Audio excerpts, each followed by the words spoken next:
एक समय था कि तिवारी हाता लोग आते थे, उनका भौकाल टाइट हो जाता था। अब अगर आते हैं तो ईडी सीबीआई लग जाती है। समाजवादी पार्टी की क्या योजना है 27 में? देखो ये योजनाएं जब सरकार बन जाएगी तब बताइए। योजनाएं इसलिए नहीं बता रहे हैं कि चोरी हो जाती योजनाएं। अगर ऐसा समझ सकते हो तो एमपी में ऐसा हुआ था, हर जगह ऐसा होता है। 27 में सरकार बनती है। देख, पुराना जो दौर रहा समाजवादी पार्टी का, तो लोग उसको कहीं ना कहीं एक गुंडे से या उस तरह के एक चीजों से कनेक्ट करते हैं कि टेरर का माहौल हो जाएगा। आज जितना आतंक है, प्रेस पे आतंक है, तो आप मानते हैं पहले था? पहले मैंने आज जो आतंक है, वर्तमान सरकार आज वाला तो सब दिख ही रहा है सोशल मीडिया में। पहले सोशल मीडिया नहीं था, लोग तो बड़ा डरे हुए हैं, अगर सरकार आ गई तो सब जो है गड़बड़ा जाएगा मामला। आप बताओ, जो आतंकवाद है आप आज अखबार के लोग बोल नहीं पा रहे हैं, व्यापारी अपनी बात नहीं कह पा रहा है, छात्र प्रदर्शन नहीं कर पा रहा है, और आज देखिए कोई ऐसी परीक्षा नहीं हुई नौजवानों की जिसका पेपर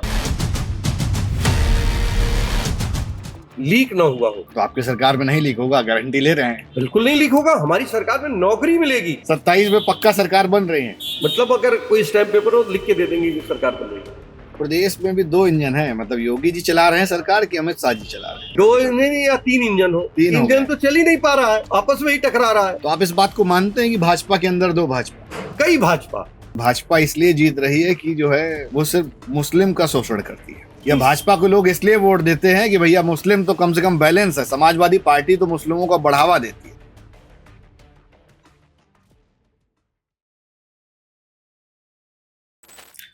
हेलो दोस्तों, मैं आप सभी का बहुत स्वागत करता हूं अपने चैनल स्पॉटलाइट विद निखिल में। आज मैं हूं गोरखपुर में तिवारी हाता में। विनय शंकर तिवारी जी हैं, पूर्व विधायक भी हैं और अभी राष्ट्रीय सचिव भी हैं समाजवादी पार्टी में।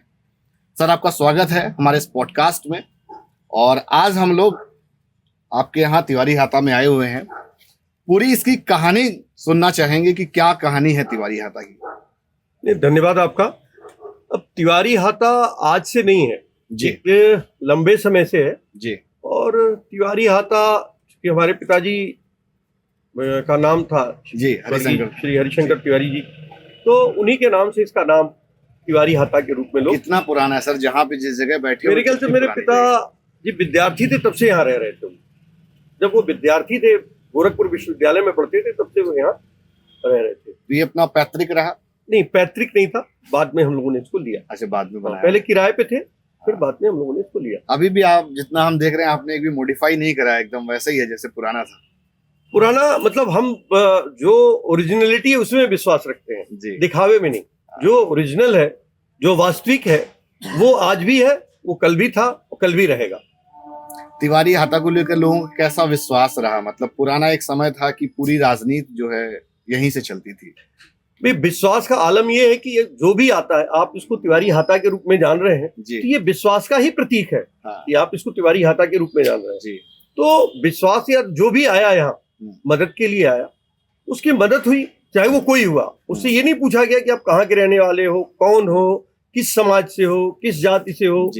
इससे ऊपर उठकर जो कोई भी आया यहाँ, उसकी मदद हुई। इसलिए तिवारी हाता लोगों के बीच में हाता के रूप में या तिवारी हाता के रूप में लोकप्रिय हुआ। एक जो है बड़ा वायरल रहता है, मठ बनाम हाता। मठ बनाम हाता, ये आपस की लोगों की धारणाएं हो सकती हैं। मतलब बनाम क्या हो सकता है, धारणा हो सकती है। आपकी धारणा है? नहीं, अब धारणा हमारी क्या हो सकती है? देखिए, ये तो धारणा पब्लिक की होती है। मतलब पुराना चला आ रहा है कि ठाकुर बनाम ब्राह्मण वाला। अब गोरखपुर विश्वविद्यालय जब स्थापित हुआ तब से ये कहानी चलती है जी। तब एक लंबा दौर था और उस दौर में जातीयता हमारे ख्याल से बड़ी उभार पे थी जी। ब्राह्मण समाज को कोई सही नेतृत्व नहीं दे रहा था, तो ब्राह्मण समाज की उपेक्षा हो रही थी। हमारे पिताजी इसमें उभर कर सामने आए और ब्राह्मण समाज के हितों के लिए उन्होंने संघर्ष किया जी। तो जो ब्राह्मण समाज, और प्रदेश में उनकी पहचान एक ब्राह्मण समाज के रक्षक के रूप में ही है। आप उनको अगर जानते हो तो इसलिए जानते हो कि वो ब्राह्मण समाज के सम्मान के लिए, अपमान के लिए सदैव लड़ते रहे जी। और अपने जीवन के अंतिम घड़ी तक वो लड़ते रहे इसके लिए, इसलिए उनकी पहचान है। जैसे चिल्लू पार का हमेशा जिक्र होता है, तो पैतृक निवास आपका वही चिल्लू पार? हाँ, चिल्लू पार विधानसभा का नाम है। हाँ। वहां से थोड़ी दूर पे एक गांव है टाड़ा। टाड़ा तिवारी गांव को कहते हैं। मतलब टाड़ा तिवारी लोगों का गांव है जी। मतलब तो, तिवारी लोग बाहुल्य वहां पे? हाँ, 13 गांव में है। 13 गांव में। हाँ, हमारी जो पट्टीदारी, अगर आप शब्द, हमारे भोजपुरी जी। में एक पट्टीदारी शब्द है, हाँ हाँ मैंने भाईचारा, जो एक खानदान कहते हैं। हाँ। तो एक खानदान हमारे, हम लोग 13 गांव में हैं, तो आसपास का जितना गांव है वो हम लोगों का ही है। तो टाड़ा गांव के हम लोग रहने वाले हैं मूलतः। जी। हमारे पूर्वज, हमारे पुरखे वहीं के रहने वाले हैं। पिताजी ने राजनीति की शुरुआत चिल्लू पार से करी, तो वहां पर किस तरह की समस्याएं थी, उनका क्या सपना था चिल्लू पार को बदलने के लिए, बनाने के लिए? देखो, चिल्लू पार 3 तरफ से नदियों से घिरा हुआ है जी। और बाढ़ एक बड़ी भीषण समस्या है वहां पे। हाँ। बाढ़ की समस्या एक बड़ी भीषण समस्या है। जब वो बच्चे रहे होंगे, ऐसा मैं महसूस करता हूँ, तो बाढ़ से प्रभावित लोगों को देखा होगा। अच्छा, बाढ़ प्रभावित होने से एक ही फसल होती थी, दूसरी फसल होती नहीं थी, पानी बना रहता था। पानी बना रहता था। तो बेरोजगारी की समस्या, क्योंकि फसल अगर एक हो रही है जी, तो बेरोजगारी की समस्या खड़ी हो जाती थी। तो पलायन की समस्या वहां बहुत बड़ी थी। चिल्लू पार में पलायन की समस्या बहुत बड़ी है। आज भी अगर आप जाओगे तो चिल्लू पार में अधिकतर गांव में लोग थाईलैंड, बैंकॉक में कमाने चले जाते हैं, बाहर चले जाते हैं। बैंकॉक चले जाते हैं, दुबई चले जाते हैं, दिल्ली चले जाते हैं, कलकत्ता चले जाते हैं, बैंगलोर चले जाते हैं। तो इस तरह महानगरों में से भी पलायन है। आज भी पलायन अभी पूरी तरीके से रुका नहीं है, हालांकि उसके लिए प्रयास हुआ, लेकिन अभी भी सफलता जितनी मिलनी चाहिए वो सफलता नहीं मिल पाई है। जी। एक समय था कि तिवारी हाता लोग आते थे, उनका भौकाल टाइट हो जाता था। अब अगर आते हैं तो ईडी सीबीआई लग जाती है। तो क्या है कि जब जिसका लोकतंत्र में विश्वास ना हो, जी, ये हमारा जो समाज है लोकतांत्रिक प्रक्रिया से चलता है, तो हम अगर लोकतंत्र से इतर अगर रहते हैं, तानाशाही में विश्वास करेंगे, फासिस्ट वाजिम ताकतों में विश्वास करेंगे, तो फिर ऐसा ही होगा जैसा आप कह रहे हो। और किसी के आने से, भौकाल शब्द तो चूंकि बहुत उपयुक्त शब्द नहीं कहेंगे, लेकिन जो तिवारी हाता में आया उसका सहयोग जरूर हुआ है, उसको पूरा सम्मान मिलता था। पूरा सम्मान मिलता था। हमेशा जो है तत्पर रहते थे पिताजी। सब लोग, जो लोग भी उनके सहयोगी थे, सब लोग तत्पर रहते थे और सहयोग करते थे। सारे समाज के लोग सहयोगी थे या सिर्फ ब्राह्मण? नहीं, सभी समाज के लोग। आप हमारे समाज में, हमारे परिचित सभी समाज के लोग हैं। जी। अभी हाल ही में आप जब जेल गए, 2 महीने रहे, वहां से रिहा हुए, तो आपका क्या मामला था? देखिए, वो तो सरकार का पूर्ण रूप से है, वो न्यायालय के समक्ष है, उसमें बहुत टिप्पणी उचित नहीं होगी, क्योंकि अभी न्यायालय के समक्ष है। जी। तो कोई चीज जब तक न्यायालय के समक्ष हो, उस पर टिप्पणी करना थोड़ा मैं उचित नहीं समझ रहा हूँ। हाँ, न्यायालय से जब निकल जाएंगे तो उस पर निश्चित रूप से हम बात, अगर कभी आप मिलोगे तो विस्तृत बात करेंगे। जी। जैसे ईडी का मान लीजिए इंक्वायरी हुआ, तो ये क्या प्रेशर बनाने के लिए करते हैं? आप ये बताओ, 45 दिन में हमारी जमानत हमको मिल जाती है, ये क्या चीज है? आप स्वयं समझ सकते हो, अगर समझ रहे हो तो। न्यायालय ने न्याय दिया, निश्चित रूप से न्यायालय ने न्याय दिया। थोड़ा सा और आगे बढ़ेंगे, बिकॉज ईडी सीबीआई वाला दौर तो सबके ऊपर चल रहा है, सबके ऊपर मुकदमे हुए, सारे लोग एकदम से जेल के अंदर गए, वो आजम खान साहब हो, इरफान सोलंकी हो, अब एकदम से सारे लोग बाहर आ गए। तो 2027 कितना रोमांचक होगा? देखिए, कोई भी, जो हमने कहा ना, ये लोकतंत्र की प्रक्रिया है, और 2027 की आप बात करें, वो लोकतंत्र का पर्व होने जा रहा है। जी। वो लोकतंत्र का पर्व होगा। तो लोकतंत्र के पर्व को प्रदेश की जनता किस तरह से स्वीकार करेगी? आज अगर समाज में आप चले जाओ तो उसका रिएक्शन देखने को मिल रहा है। जगह जगह सरकार के विरोध हो रहे हैं। सरकार, प्रदेश सरकार कानून व्यवस्था के मुद्दे पे असफल है। लगभग 1,500 से ऊपर ब्राह्मणों की हत्याएं हुई हैं इस उत्तर प्रदेश में। विगत 8 सालों में 1,500 से ऊपर ब्राह्मणों की हत्याएं हो चुकी हैं, लेकिन कोई इस पे बात नहीं कर रहा है कि ब्राह्मणों की हत्याएं क्यों हुई, किस कारण हुई। एक जात विशेष के लोगों को हर जगह आप देखो उनकी पोस्टिंग है, एक जात विशेष के लोगों की पोस्टिंग है। कानून व्यवस्था ध्वस्त है, बेरोजगारी अपने चरम पे है, महंगाई अपने चरम पे है, इस पे कहीं कोई बात नहीं कर रहा है। तो आज तो वास्तविक बात जो होनी चाहिए, हमारे नौजवानों का भविष्य कैसा होगा, भविष्य का हमारा उत्तर प्रदेश या भविष्य का ये भारत कैसा होगा, जिसको हम विश्व गुरु बनने की बात करते हैं, राम की बात करते हैं, वेदों की बात करते हैं, वो भारत कैसा होगा? क्या वो भारत के, जिन लोगों ने इस भारत को आजाद करने का सपना देखा या मुहिम चलाई, मंगल पांडे जी ने, चंद्रशेखर आजाद ने, राम प्रसाद बिस्मिल ने, इन लोगों ने जो मुहिम चलाई, क्या वो आज हकीकत में है? अगर वो देखते होंगे तो निश्चित रूप से अपने ऊपर कोफ्त भी करते होंगे, और कभी उन्होंने इस तरह के समाज की कल्पना नहीं की होगी। भाजपा तो बोलती है सबका साथ सबका विकास, इसको कैसे देखते हैं आप? अगर देखो यार, किसका विकास? अगर विकास होता तो नौजवानों को रोजगार मिलता, व्यापारियों की जीडीपी बढ़ जाती। आज तो जीएसटी देते देते उनकी जान चली जा रही है। आज इनकम टैक्स की क्या हालत है आप देख लो। फिर समाज में कानून व्यवस्था की हालत क्या है? आप कहते हो जीरो टॉलरेंस। कोई दिन ऐसा नहीं है जो कि अपराध न हो रहे हो। और उसमें ठीक है, अखबार के पन्नों पे उनको छोटी जगह मिलती है, टेलीविजन में उनको छोटी जगह मिलती है, लेकिन समाज के लोग, चाहे सोशल मीडिया के लोग, ये तो देख रहे हैं ना, सरेआम लोगों का चलना दूभर हो गया है। और आज उत्तर प्रदेश की जितनी बुरी हालत है, मुझे नहीं लगता कि पहले कभी इतनी बुरी हालत उत्तर प्रदेश में थी। वो धर्म की राजनीति करते हैं या जात की करते हैं? मुझे तो जात की राजनीति दिख रही है, धर्म की राजनीति कहाँ है? जात कौन सी? ठाकुर? अगर जो आपको कह रहे हो तो कहीं गलत तो नहीं कहोगे। एक समय पे गोरखपुर में ठाकुर बनाम ब्राह्मण था और अब पूरे प्रदेश में हो गया है। पूरे प्रदेश इससे पीड़ित है।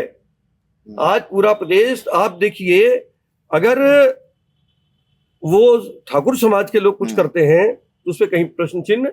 जो कोई कार्रवाई नहीं होती। करणी सेना अगर प्रदर्शन कर रही है तो वो प्रदर्शन है। अगर परशुराम के वंशज कुछ कर रहे हैं तो वो हवालात में है। ठीक बात।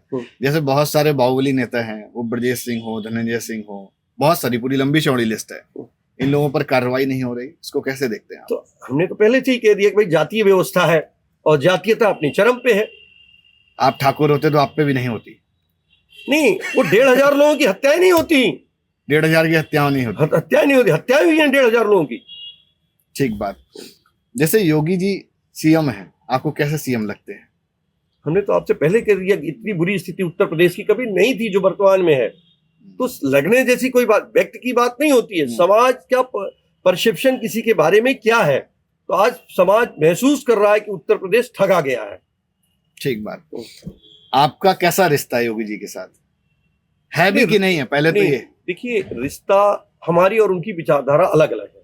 पहले रिश्ता है कि नहीं है? हमने कहा दो विचारधारा के हम लोग हैं। हाँ। तो कैसे स्वाभाविक है? दो रिश्ता हो ही नहीं सकता, संभव नहीं है। उनकी विचारधारा अलग है, हमारी विचारधारा। हमारी विचारधारा समाज को जोड़ने की है। सदियों से टकराव चला रहा है, ये बंद नहीं हो सकता। नहीं, टकराव जैसी बात नहीं है, ये सब उचित नहीं है। ये हमारी और उनकी विचारधारा दो है। उनकी तोड़ने की विचारधारा, हमारी जोड़ने की विचारधारा है। ठीक है, वो तो कहते कटेंगे तो बटेंगे, तो ये तो तोड़ने की बात है। ये तो तोड़ने की बात है, समाज को तोड़ो। ठीक बात। अखिलेश जी ने अभी हाल ही में कहा था कि हाथा जो है सरकार को नहीं भाता, इसलिए उन्होंने कहा कि यहाँ पे जो पहले लोग आते थे, जिनको मदद मिलती थी, इससे वो घबराए हुए हैं, उससे वो परेशान है।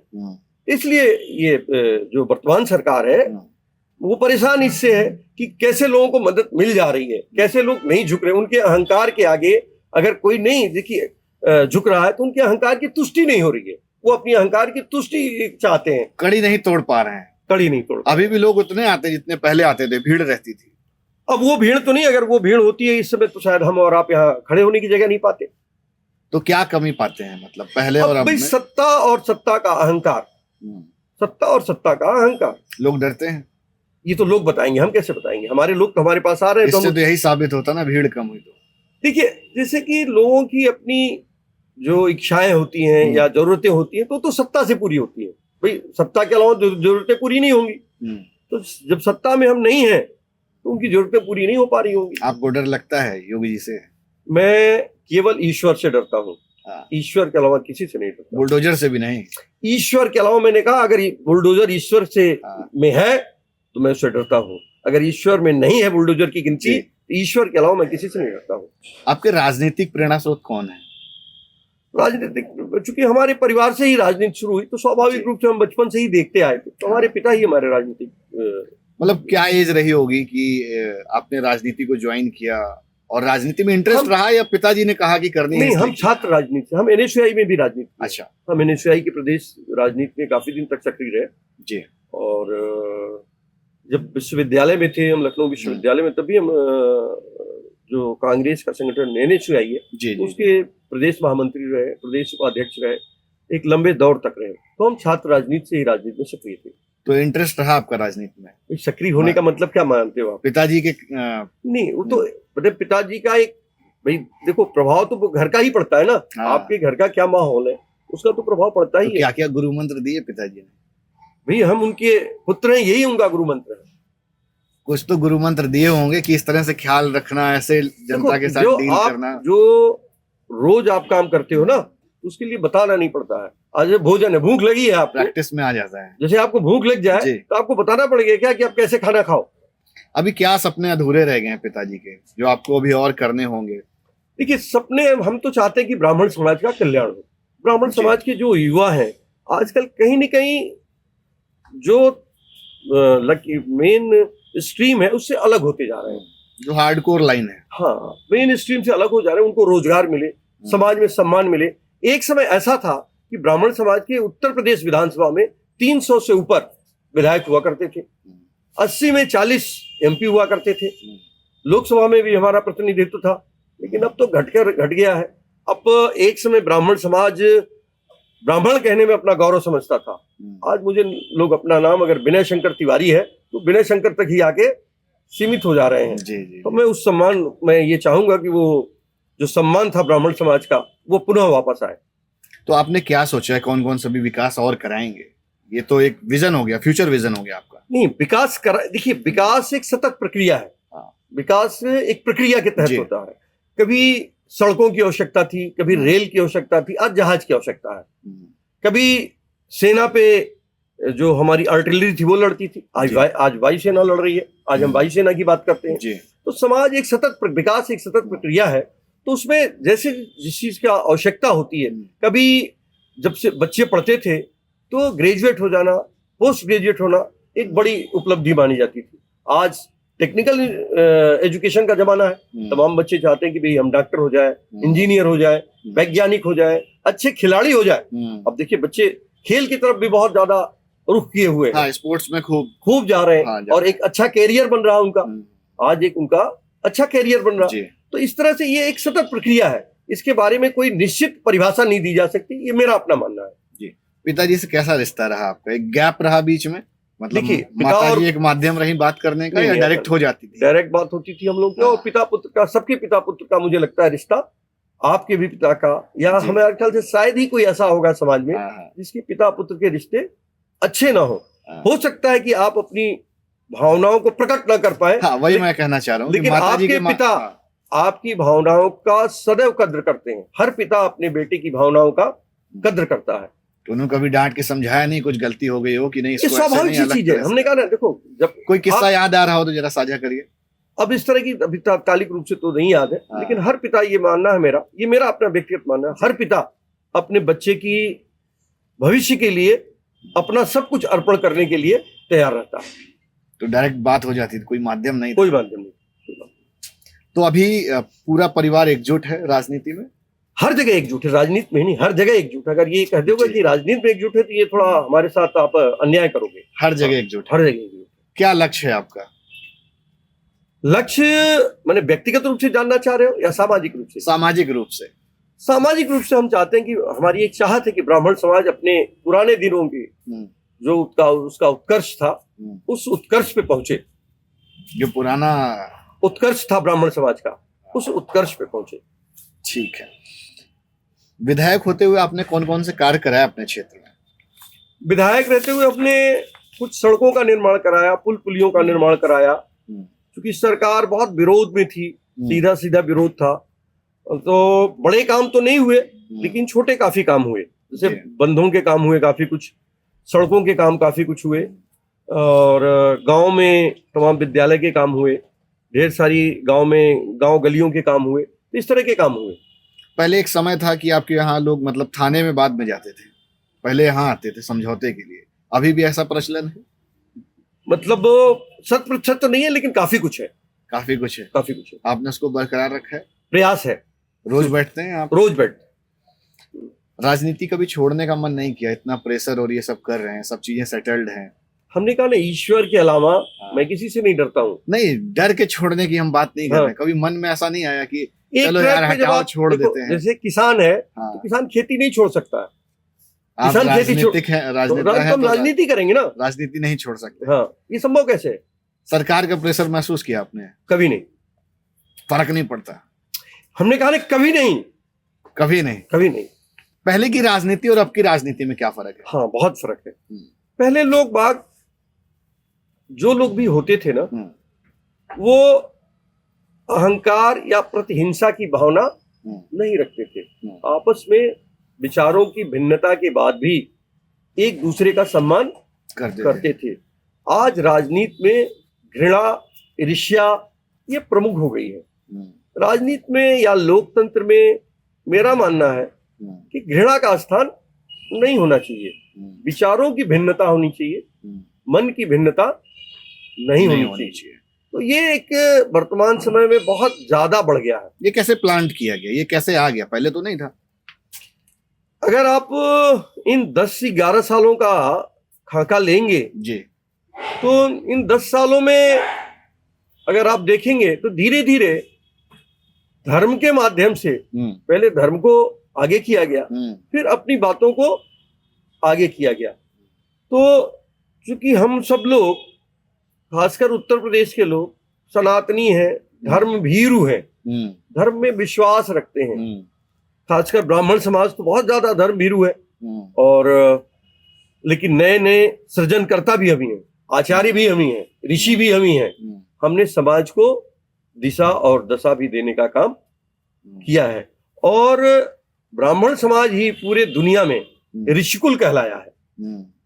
पूरे दुनिया में ऋषिकुल के नाम से हम जाने जाते हैं और दुनिया राजकुल के नाम से जानी जाती है।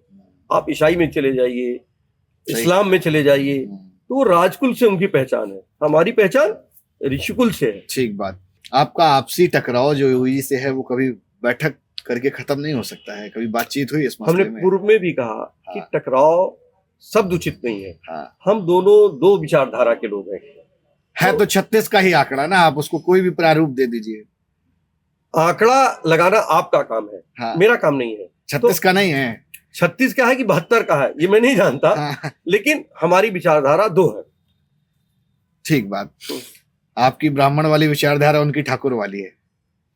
देखिए अंतर है कुछ दोनों में कि नहीं है? ये इस समाज का सृजन ब्राह्मणों ने किया है। अगर आप जब भी जाओगे, पुरातन की बात करोगे, भारत की बात करोगे, आर्यव्रत की बात करोगे, तो आप वशिष्ठ की बात करोगे, आप भृगु की बात करोगे जी, आप आचार्य चाणक्य की बात करोगे, आप लोपामुद्रा की बात करोगे, वेदों की बात करोगे, पुराणों की बात करोगे, और किसकी बात? ये सारी बातें तो आजकल वो खुद ही कर रहे हैं। अगर वो कर रहे हैं तो नाथ पंथ के मठाधीश क्यों है? नाथ पंथ तो इसके विरोध में है। मठाधीश है? मठाधीश नहीं है वो, उसके मठ के मठाधीश ही तो है वो। भाई नाथ पंथ के मठ के मठाधीश ही तो है। महंत क्या चीज होता है? मठाधीश होता है। आप बताइए महंत की, अगर नहीं जानते हम अपने करेक्ट कर लेंगे। हमारी जो जानकारी है वो किसी भी मठ का मठाधीश या महंत वो मठाधीश होता है। इसमें गलत शब्द नहीं है ये। ठीक। अगर आपको बेहतर कोई जानकारी हो तो हम उसको करेक्ट कर ले। ठीक बात। अभी अखिलेश जी का पीडीए का फार्मूला कैसा चल रहा है? अरे भाई 43 एमपी दे दिया, आप फार्मूला की बात कर रहे हो। अब तो 43 एमपी समीकरण बदल जाता है ना। लोकसभा के ज्योग्राफिकल समीकरण अलग होते हैं, विधानसभा के अलग होते हैं। नहीं, ज्योग्राफिकल समीकरण कैसे अलग होते हैं? देखिए ज्योग्राफी तो वही रहेगी, भूगोल तो वही रहेगा। हाँ, वो छोटा बड़ा हो सकता है, छोटा बड़ा हो जाता है। बट विधानसभा के, लोकसभा के अंदर ही विधानसभाएं आती हैं। छोटा बड़ा होने से जो है जातिगत समीकरण भी तो बदल जाता है। ठीक, वो जातिगत समीकरण इतना नहीं बदलता है कि ये इसका इम्पैक्ट बदल जाए। और आज लोग त्रस्त हैं, आज परिवर्तन का नारा है, परिवर्तन चाह रहे हैं। देखिए आज बिहार में मतगणना हो रही है, परिवर्तन और संभावी है। 2027 में मतलब ब्राह्मण समाज का मोर्चा आपने समाजवादी पार्टी से खोल रखा है?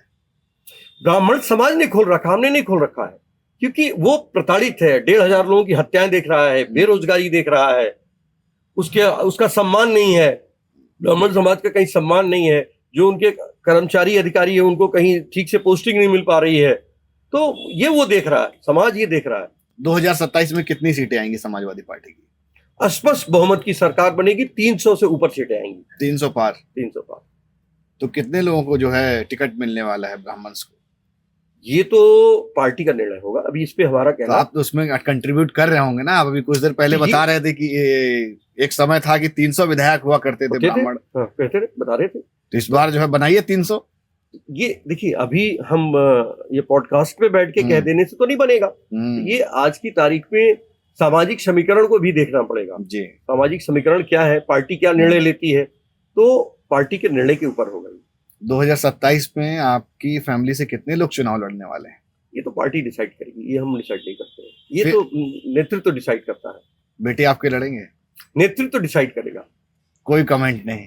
ठीक, हम तो बोलते रहे नेतृत्व डिसाइड करेगा, ऐसा कैसे करें? कोई कमेंट नहीं। 27 में पक्का सरकार बन रही है? मतलब अगर कोई स्टैम्प पेपर हो लिख के दे देंगे कि सरकार बन रही है।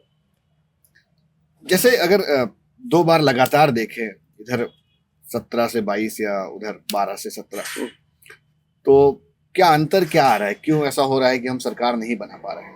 देखो, जैसे किसी चीज का समय होता है जी। तो जो उन्होंने बातें कही शुरुआती दौर में, तो लोगों को लगा कि बहुत अच्छी बातें हैं। जैसे कहा 15 लाख रुपए दे देंगे, 2 करोड़ लोगों को रोजगार दे देंगे। ये कहा ना कि 2 आय करोड़ दुगनी कर देंगे। आय दुगनी कर देंगे।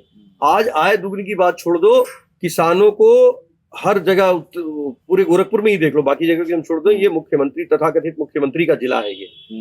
कि तथाकथित इसलिए कह रहे हैं कि वो मूल रूप से रहने वाले उत्तराखंड के हैं, यहाँ के रहने वाले नहीं हैं। तो आज जितनी किसान हैं, जो भी खाद के सेंटर हैं, वहां रोज लाठियां चल रही हैं, पुलिस को लाठियां चलानी पड़ रही हैं क्योंकि खाद उपलब्ध नहीं है। आय दोगुनी करने की तो बात ही छोड़ दो, जहां डाई यूरिया नहीं मिल रही है, खाद नहीं मिल रही है, आय दोगुनी कैसे हो जाएगी? तो किसानों की तो ये दुर्दशा है। समाजवादी पार्टी की क्या योजना है 27 में? देखो, ये योजनाएं जब सरकार बन जाएगी तब बताई जाएगी ना। पहले से मान लो भी बताएं, अभी तो तमाम चीज परिस्थिति जन्य निर्णय, उसमें परिस्थितियों में परिवर्तन होगा, अभी एक समय है। और उस समय निश्चित रूप से हमारी योजना ये रहेगी कि उत्तर प्रदेश की जनता का, उत्तर प्रदेश के नौजवानों का कल्याण हो।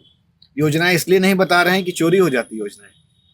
अगर ऐसा समझ सकते हो तो एमपी में ऐसा हुआ था, हर जगह ऐसा होता है भाई। योजनाएं आज जो वर्तमान सरकार काम कर रही है, तो कांग्रेस की योजनाएं नाम बदल कर ही तो काम कर रही है। वो योजनाएं पहले भी थी जी, ऐसा नहीं थी कि कोई नई योजनाएं हैं। अखिलेश जी कैसे नेता है? निश्चित रूप से बेहतर व्यक्ति है और एक बेहतर नेतृत्व की क्षमता है उनमें। अगर हम थोड़ा सा मुलायम सिंह यादव जी की बात करें तो उनमें और अखिलेश जी में कुछ अंतर पाते हैं? देखो, एरा का चेंज बराबर रहता है। कोई ये कह सकते हैं कि सब लोग एक तरह से होंगे। अगर हम पंडित नेहरू जी की बात करें और आज की बात करें तो अलग हो जाएगा। उनका एरा अलग था, आज एरा अलग है। तो हमने पहले भी कहा कि तमाम चीजें परिस्थिति जन्य होती हैं। उस आज टेक्निकल एरा है, उस समय टेक्निकल एरा नहीं थी। तो आज तो निश्चित रूप से परिवर्तन, जनरेशन चेंज है। जनरेशन एरा उसी को कहते हैं। हाँ, जनरेशन चेंज हो, जनरेशन चेंज। जैसे डिप्टी सीएम का दावेदार आपको देखा जा रहा है, ये निर्णय पार्टी का होता है। देखो, हम कोई नहीं करते, कोई भी जैसे अभी डिप्टी सीएम वैसे वाले तो नहीं रहेंगे, एकदम दमखम वाले रहेंगे ना अगर बनेंगे। कोई भी चीज अभी उसके कहने के पहले जल्दी हो जाएगा जब तो कोई चीज घटना घटित ना हो। हम कह रहे हैं बनेंगे तब तो दमखम वाले रहेंगे ना, फिर भी ऐसा ही हाल ना रहे बाद में। देखो, घटना घटित होने के बाद कोई बात हो सकती है, कोई पहले से करना जल्दीबाजी होगी और निर्णय में जल्दीबाजी घातक होती है। ठीक बात। अभी जैसे हमारे कानपुर देहात की एक घटना है, देवेंद्र सिंह भोले और प्रतिभा शुक्ला के बीच का एक बड़ा वीडियो वायरल हुआ था। देखा, आपके राष्ट्रीय अध्यक्ष जी ने भी अपने हैंडल्स पे डाला हुआ था। तो उसको आप कैसे देखते हैं? आप देख लो कि सरकार के 2 जनप्रतिनिधि, एक मंत्री जिसका दायित्व होता है, अगर नैतिक दम होता सरकार में तो सरकार इस्तीफा दे देती। क्योंकि 2 जनप्रतिनिधि आपस में जिस तरह से व्यवहार कर रहे हैं, उन शब्दों का मैं प्रयोग नहीं करना चाह रहा हूँ, जिन शब्दों का प्रयोग उसमें हुआ है ये उचित नहीं है। तो 2 जनप्रतिनिधि जिस तरह का व्यवहार कर रहे हैं, लोकतंत्र के लिए और पार्टी के लिए, समाज के लिए बहुत ही घृणित है। और एक महिला के साथ या उनके साथ इस तरह का व्यवहार उचित नहीं है। ठीक बात। अभी अगर 2027 को हम देखें तो चुनाव जीतने के लिए क्या योजनाएं बनाई जा रही हैं, कैसे कार्य चल रहा है? योजनाएं, जनता से मिलो, जनता की समस्याओं को लोग जुड़ रहे हैं, जबरदस्त जुड़ रहे हैं भाई। जो आप जैसे पीड़ित हो तो आप उस तरफ आओगे ना भाई। आज तो जो पीड़ित है, तो ठाकुरों को भी जोड़ रहे हैं कि नहीं जोड़ रहे हैं? पीडीए में सब कुछ सम्मिलित है। क्या फॉर्मूला है पीडीए का? जो भी पीड़ित है, दलित है, समाज से वंचित है, सबको पीडीए में शामिल है। हर कोई पीडीए में है, समाज की सभी जातियां पीडीए में है। ठीक बात। एक अंत में एक प्रश्न और लेंगे। 27 में सरकार बनती है, देख पुराना जो दौर रहा समाजवादी पार्टी का, तो लोग उसको कहीं ना कहीं एक गुंडे से या उस तरह के एक चीजों से कनेक्ट करते हैं कि टेरर का माहौल हो जाएगा। तो तो उसको आप कैसे देखते हैं? अच्छा आप बताओ, आज आतंक का माहौल है कि पहले आतंक का माहौल था? आज जितना आतंक है, प्रेस पे आतंक तो है, आप मानते हैं पहले था? पहले मैंने आज जो आतंक है, हाँ, वर्तमान आज सरकार वाला में तो सब दिख ही रहा है सोशल मीडिया में, पहले सोशल मीडिया नहीं था। नहीं था। तो आज के आतंक को पहले समझो, तब पीछे की बात करो। जब उससे तुलना करोगे तो लगेगा कि वही समाजवाद था, आज आतंकवाद है। तो आपकी सरकार आएगी तो बिल्कुल नहीं होगा।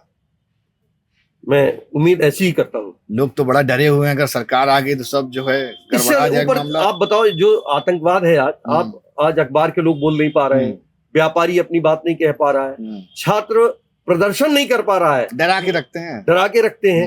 नौकरियां करने के लिए आप अगर गोरखपुर के रहने वाले हो तो आपका सेंटर मेरठ चला जा रहा है, मेरठ वाले का बलिया चला जा रहा है, बलिया वाले का बुंदेलखंड चला जा रहा है।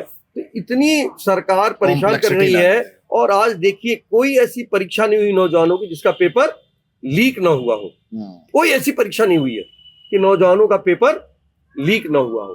तो आपकी सरकार में नहीं लीक होगा, गारंटी ले रहे हैं? बिल्कुल नहीं लीक होगा। हमारी सरकार में नौकरी मिलेगी, लोगों को नौकरी दिया, नौकरी देंगे। एक बड़ा और इम्पोर्टेंट जो है मुझे क्लिक कर रहा है कि जो छात्र वाले जो इलेक्शंस होते थे, स्टूडेंट इलेक्शन, वो लगभग बंद हो गए हैं। नहीं, एकदम बंद है। लगभग नहीं, एकदम बंद है। कहाँ हो रहा है? यूपी के अंदर बंद है, हाँ। हालांकि दिल्ली में तो चल रहा है। चल रहा है। तो क्यों बंद किए गए? इसका क्या प्रारूप था? मेन देखिए, प्रारूप तो ये था कि लोगों को विद्यालय में ही लोकतंत्र की नर्सरी मानकर लोकतंत्र के बारे में बताया जाए, उसकी शिक्षा दी जाए।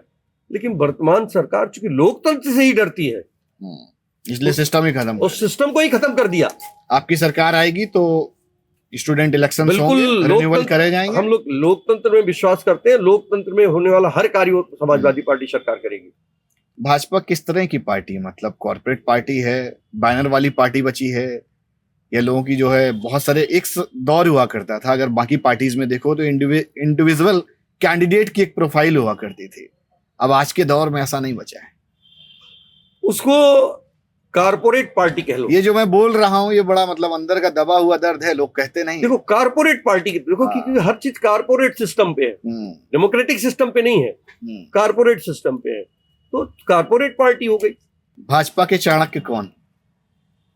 देखो, चाणक्य बहुत बड़े फिलोसोफर थे। तो उनके नाम को किसी के साथ तब जोड़ा जाए कि जो अस्तर का अगर कोई व्यक्ति हो। चाणक्य को अगर हम किसी के साथ जोड़े तो चाणक्य का अपमान होगा। नहीं जोड़ना चाहेंगे? बिल्कुल नहीं। देखिए, चाणक्य बहुत बड़े विद्वान थे, दूरदृष्टा थे। जो बातें उन्होंने कही थी, आज बातें चरितार्थ हो रही। तो उन्होंने कहा था, राजा अगर राजा व्यापारी है, प्रजा भिखारी होगी। तो जब कारपोरेट होगा राजा, प्रजा भिखारी हो जाएगी। आजकल सोशल मीडिया वाला जमाना है। जब 2012 से 17 की सरकार देखें तो सारी चीजें रखने का मौका मिलता था मीडिया चैनल्स को, बट अभी मैं जब आपका पूरा इंटरनेट पे लेखा जोखा निकाल रहा था, क्योंकि आजकल का दौर तो हम लोग वहीं से निकालते हैं, तो आपका किसी बड़े चैनल पे इंटरव्यू नहीं मिला हमें। इसका क्या कारण है? क्या मीडिया भी अधीन हो गया सरकार के? अरे भाई, हमने कहा ना, आज तो मीडिया इतना अधीन हो गया है कि अभी एक फिल्म स्टार 2 दिन पहले ही, धर्मेंद्र जी हैं, बुजुर्ग हैं और मनोरंजन की दुनिया में एक बड़ा नाम है उनका। उनको मीडिया ने, एक बड़ी मीडिया घराने ने मृत्यु घोषित कर दिया। और उस मृत्यु घोषित का वो मैंने वीडियो भी देख रहे हैं। वो देख रहे हैं कि हमको मीडिया मृत्यु घोषित कर रहा है और उसका वो भी चल रहा है। तो मीडिया कितना विश्वास पात्र है या कितना एथेंटिक है, ये एक ही उदाहरण इसके लिए पर्याप्त है। तो कोई खबर छिपाना चाह रहे थे ये लोग, ये तो वही बता सकते हैं ना मीडिया। अरे आप भी तो जान रहे हैं, आप भी बताइए ना कौन सी खबर छिपाई जा रही थी? कौन सी खबर छिपा? ये तो मीडिया, ये तो भाजपा के दफ्तर से या मुख्यमंत्री के दफ्तर से ये तय होता है कि क्या चलना है क्या नहीं चलना है। वहां से इंस्ट्रक्शन किया जा रहा है, वहां से तय हो रहा है। तो मीडिया पूर्णतया गोदी है। गोदी मीडिया नाम ही क्यों पड़ा? अगर इससे पहले क्यों नहीं गोदी था? नाम ही गोदी मीडिया है। तो जिनको आप गोदी कह रहे हैं वो आपको इनवाइट नहीं करते हैं चैनल पे? हमने कहा नहीं, वो उनकी नौकरी रहेगी तब तो करेंगे बेचारे, उनकी भी तो अपनी समस्याएं हैं। बहुत सारे पत्रकार भी जेल में हैं। जो सही कह दिया वो जेल चला गया। सही है भेजना? ये बहुत ही गलत है। इसकी भर्त्सना जितने शब्दों में की जाए कम है, क्योंकि लोकतंत्र में आवाज को दबाया नहीं जाता है, लोकतंत्र में बातों को सुना जाता है। पहले जब सदन चलते थे तो 24-24 घंटे का सदन हुआ है, ये उसी उत्तर प्रदेश विधानसभा का, और लोगों ने अपनी बातें कही हैं और उत्तर देने वाले ने उत्तर दिए हैं। तो लोकतंत्र की खूबसूरती यही है कि हम अपनी बातें कहें और सुने, हाँ, किसी भी सिचुएशन में अपनी बात को रख पाए, यही लोकतंत्र है। अगर हम अपनी बात को नहीं रख पा रहे हैं, इसका मतलब अगला भयभीत है, राजा भयभीत है और भीरू राजा है। तो राजा जब भयभीत होगा, भीरू होगा, तो जनता का कल्याण नहीं होगा। पुनः चाणक्य का वही बात, ये राजा व्यापारी तो प्रजा भिखारी। पत्रकारों के लिए एक राय दीजिए कि वो अपनी चीजों को जो कैसे प्रेजेंट करे कि जेल ना जाए। ये तो पत्रकार साथी हमसे बेहतर जानते हैं। नहीं, आप अपनी राय दीजिए। हमारी राय की जरूरत नहीं, वो हमसे ज्यादा अनुभवी है। एक हमारे मित्र हैं, एक कैमरामैन है, इन्होंने कहा कि भाजपा इसलिए जीत रही है कि जो है वो सिर्फ मुस्लिम का शोषण करती है, या भाजपा को लोग इसलिए वोट देते हैं कि भैया मुस्लिम तो कम से कम बैलेंस है, समाजवादी पार्टी तो मुस्लिमों को बढ़ावा देती है। देखिए, समाज जब ये देश आजाद हुआ तो धर्म या जाति के आधार पर नहीं आजाद हुआ था।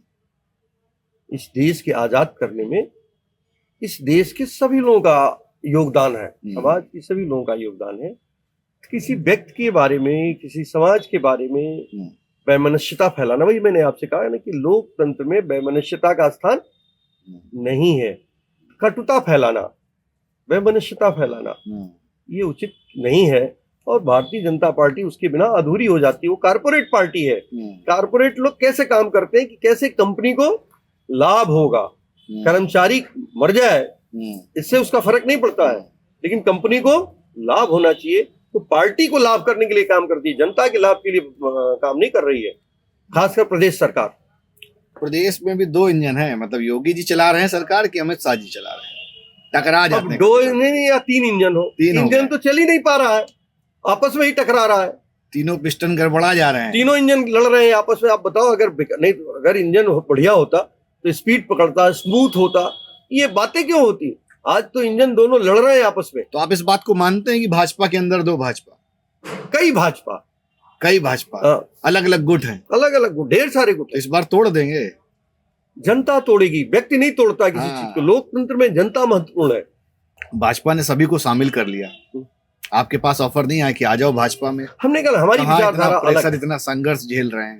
हमने कहा हमारी ऑफर आया कि नहीं आया? हमारी विचारधारा अलग है। अमित शाह जी ने कभी टेलीफोन नहीं किया? हमने कहा हमारी विचारधारा अलग है।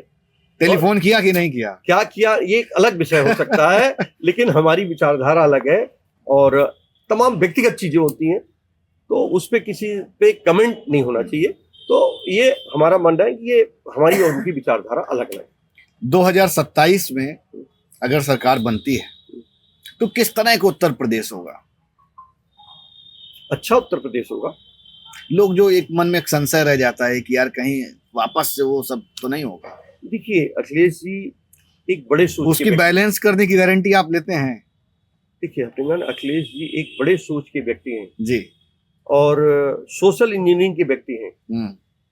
विषय भी उनकी इंजीनियरिंग रहा है, इंजीनियरिंग की पढ़ाई पढ़ रखी है, समाज के बारे में अच्छी पैठ रखते हैं, जानकारी रखते हैं जी, और एक लंबा उनका राजनीतिक अनुभव है, पार्लियामेंट से लेकर विधानसभा तक का। तो निश्चित रूप से जो विजन है उनका, जो दृष्टिकोण है, आप देखो, अगर तुलना करो आप 2012 से 17 और 17 से 24 या 17 से 22 और फिर इधर 27, हाँ, मैंने हम टोटल ले लिए। हाँ हाँ हाँ।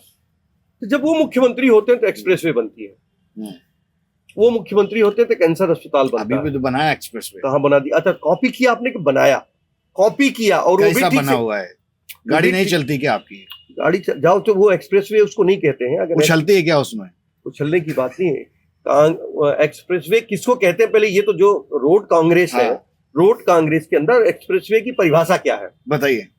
एक्सप्रेसवे की परिभाषा है कि कम से कम आपको कहीं पे भी रुकने की जरूरत न पड़े। तो ये 4 लेन सड़क बनी है, जो लिंक एक्सप्रेसवे बनी है, ये 4 लेन सड़क है।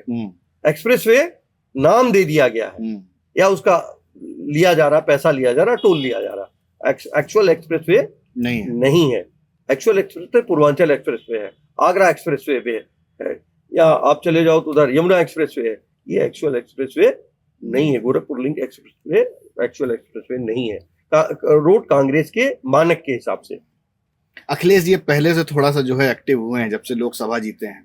नहीं, पहले भी एक्टिव थे। हमने कहा ना कि जब मुख्यमंत्री इस बार साइकिल चलाएंगे पूरे प्रदेश में, बताइए। साइकिल दौड़ रही है यार, चलाने की क्या जरूरत है, साइकिल दौड़ रही है। राहुल गांधी ने पूरे हिंदुस्तान को घूम लिया, देखो किसी अखिलेश जी भी एक बार घूम ले पूरा, तो कम से कम ये टैग तो हट जाएगा ना कि एसी वाले नेता है। देखिए टैग जो हटा रहे थे, अगर टैग होता तो 43 लोग आते कैसे? उसी अगर टैग होता तो 43 लोग आते कैसे? अखिलेश जी आते तो यहीं बैठते हैं कि अंदर एसी में बैठते हैं? हम यहीं बैठते हैं, जो कोई यहीं बैठाते हैं, हम यहीं बैठते हैं इसी छप्पर के नीचे। और ये छप्पर मेरे ख्याल से एक लंबे समय का है, ये 60 के दशक का छप्पर है। तब से बदला नहीं गया ये? ऊपर इसके ऊपर बदल दिया जाता है, ढांचा यही है, ये ढांचा यही है, ढांचा ये ऊपर बदल दिया जाता है। तो अखिलेश जी साइकिल वाली यात्रा करेंगे? ये समय पे निर्णय होगा, इसका निर्णय समय पे होगा। लोग कहते हैं अगर साइकिल यात्रा कर देंगे तो 200% जीत है। देखिए लोग कहने से, परसेप्शन से तो कोई काम नहीं होता है। हाँ, काम यथार्थ में क्या है उससे होता है। आपको लगता है प्रभाव पड़ेगा? भी आज जनता व्याकुल है। अगर आज अभी बहुत जगह है जहाँ पर आज तक नहीं गए हैं, लोग चाहते हैं कि वहां पर जाएं, नहीं, जहाँ लोग नहीं कमेंट करते हैं ऐसा। नहीं, देखिए विरोधियों का काम ही कमेंट करना। अगर हम आप अच्छा काम कमेंट तो अच्छा कर रहे हैं, अपने नेता को बुला रहे हैं, क्या जो है गलत नेता को बुला रहे हैं, नेता वहां जा रहे हैं, जहां बुला रहे हैं वहां जा रहे हैं। तो साइकिल चलवाइए। नहीं, क्या चलवाइए क्या नहीं चलवाइए ये तो समय का निर्धारण होगा ना। ठीक है, और इस डिस्कशन को, इस वार्ता को हम यहीं पर देंगे विराम, और एक बार 2027 में वापस से हम आपके साथ बैठेंगे, फिर देखेंगे क्या समीकरण बन रहा है। आपसे बात करके बहुत अच्छा लगा, आपने मुझे समय दिया, आपका बहुत बहुत आभार।